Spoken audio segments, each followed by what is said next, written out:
Oh, crikey, what do we have here? Dudes, you know what this is?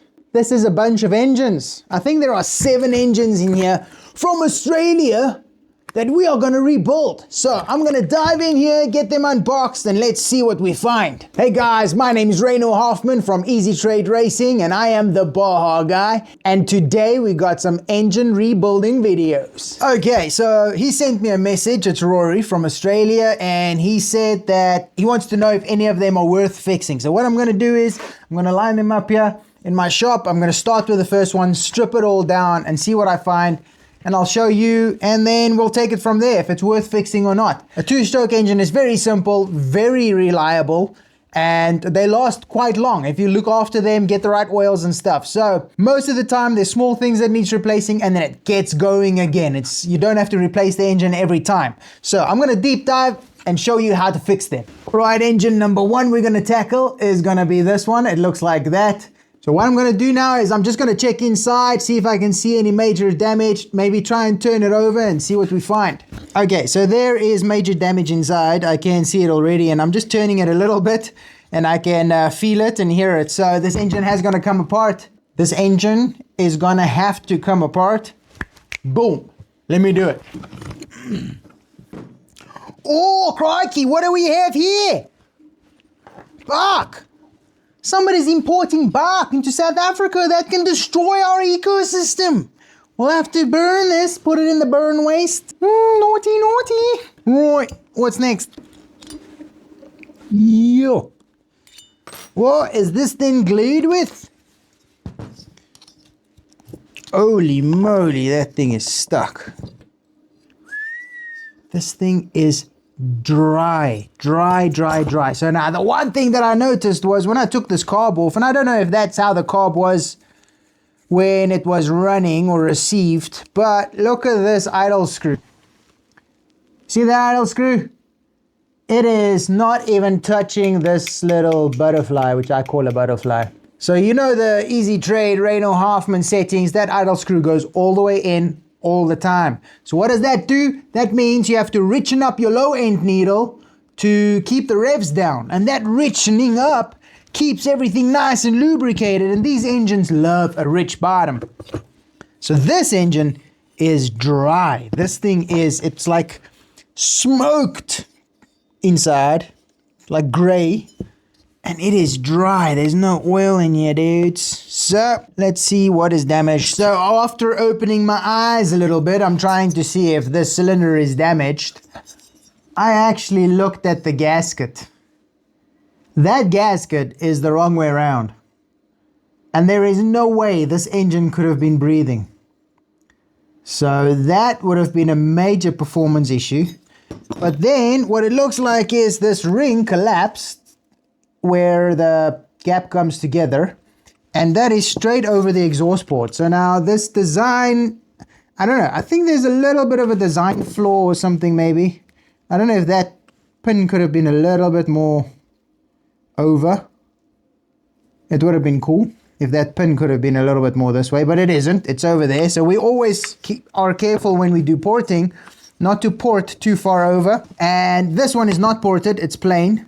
But yeah, nonetheless, that ring did do some damage to the piston. It ripped the piston apart. The ring got damaged. Doesn't look too old. The ring doesn't look too old. But what I assume happened here is this engine ran hot. And then that caused extra friction, and that caused pressure on that ring opening, and then it damaged everything. So we're gonna have to replace the cylinder, piston, ring, and give the customer the damage report. I'm just gonna feel the bottom end, make sure all the bearings there are fine, and actually let me measure. This should be a 32. It is a 36. This is actually a 36cc. Now the 32cc has got a 38mm piston, the 36cc has got a 39mm piston, and this is a 39. So we've got a 36cc engine here that is just exploded. So I'm gonna check the bottom. The bottom for me so far feels nice and smooth. Check these bearings. Now I feel a little bit of play. There's not much in and out, but I feel if I push down on it so that it doesn't move up and down, and I move it left and right, there's a little bit of play there. So I'm going to do crank bearings as well and give the guy the report. Dudes, you would have never guessed that the next time you see me, I would be sitting in my new studio. Man, it has been such a pleasure to work in here, and I've already have done some stuff since we moved there to here, and I got the report to the customer regarding this engine. And as you can see here, I've got quite a bit of a mess. Bringing all the parts over here, and I've already done some tests and stuff, so let me just catch you up. I have put this in here and zeroed it according to what the piston was when it was bolted on, so that I can get a squish measurement. There is a gasket on there. It would just give me more or less. I already did port timings to check where the port timings are of the cylinder. We have to replace the cylinder and the piston, and I got another, okay, this is the old one. I got a new cylinder. That's the one that I got the 0 on, obviously.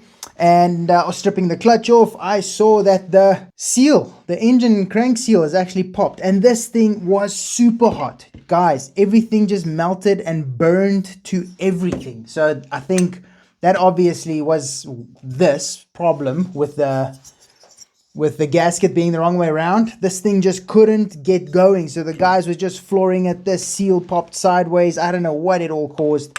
But even this pin, I am struggling to get this pin out of here. I cannot get it out. So I am going to strip the engine apart and then let the crankcase lay on its side like this, and then try and tap it out without damaging this crank here. So I will do my best. But yeah, obviously that heat, we are going to have to check that everything's still fine.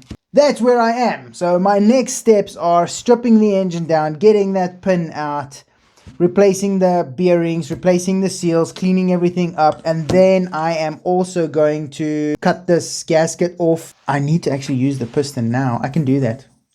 Now I can push this up here. This is the piston I want to use. And okay.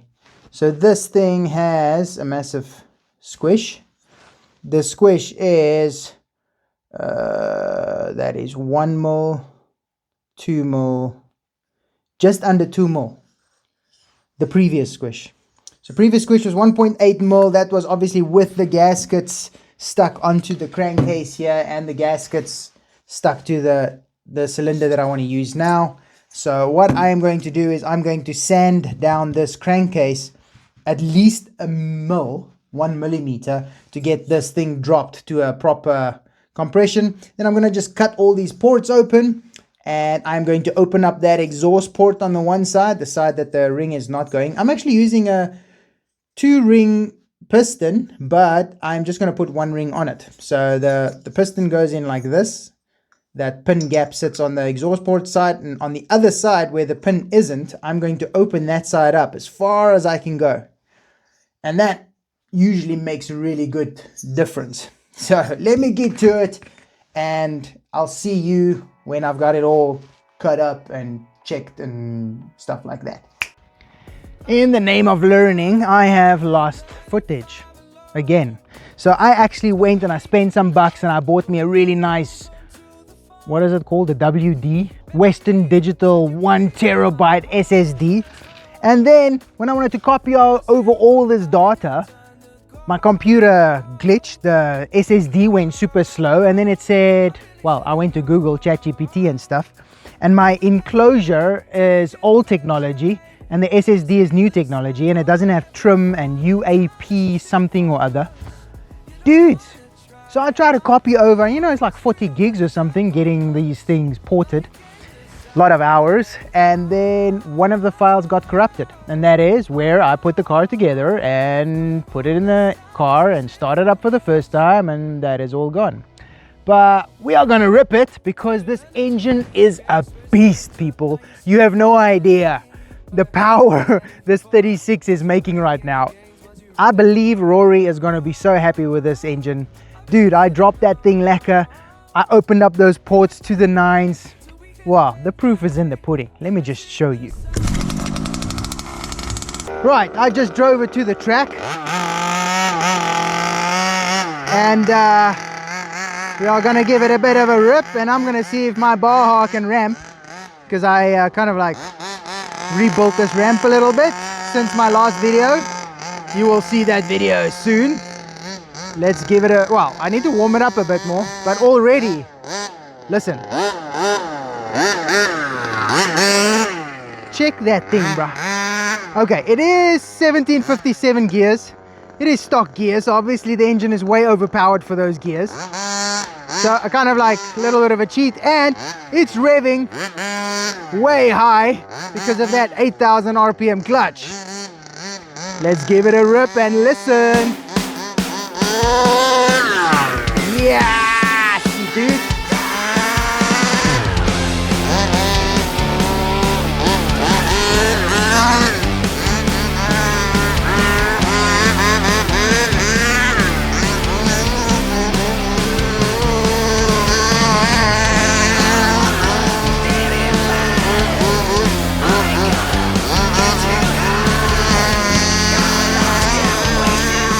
It does not stop.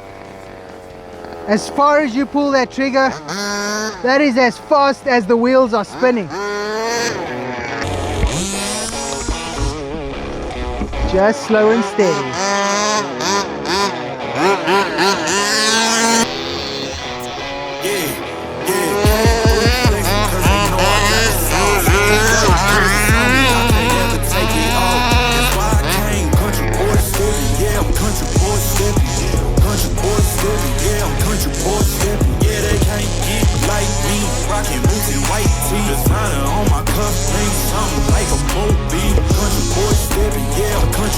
What did I do to this engine to get that performance? Basically, I kept the crankcase. I replaced bearing seals. It's a brand new engine.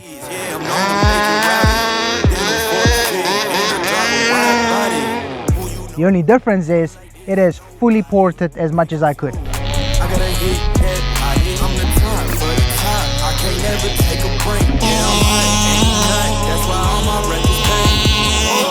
I had to replace the crank in the end because that crank was completely burned.